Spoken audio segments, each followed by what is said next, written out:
এটা কি? স্যারের জন্য আমার পক্ষ থেকে ছোট্ট একটা গিফট।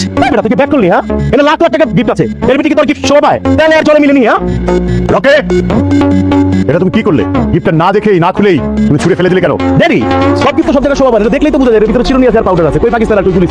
স্যার, একটা জিনিস না দেখে তার বাজার মূল্য ঠিক করে ফেলেন, এটাই কি আপনার ব্যবসায়িক নিয়ম? এই ফকির নির্ভুল, তুই কি আমার ব্যবসায়ী যাবি? না স্যার, আপনারা শুধু একটা জিনিস মনে করাই দিতেছেন, সবকিছু টাকার দামে লেখা। তোর জন্য তুই আত্মবিশ্বাস, ওভার কনফিডেন্স, তাহলে আমার একটা শর্ত রাজি হয়ে যা। কি শর্ত?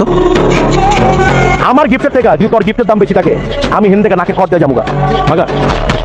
আমার গিফটের থেকে যদি তোর গিফটের দাম কম হয়ে থাকে, তুই হেনে সত্যের সামনে স্বীকার করবি তুই এই পরিবারের যোগ্য না, আর নাকে খড় দিয়ে হেন থেকে বেরোয় যাবি। রাজি?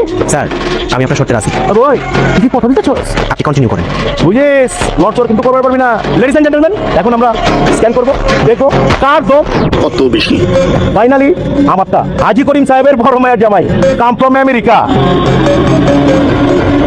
আমি কি করবো? আপনারাই কর 20 লাখ। নাও স্ক্যান ইট। আচ্ছা, 2 লুক, 1,25,00,000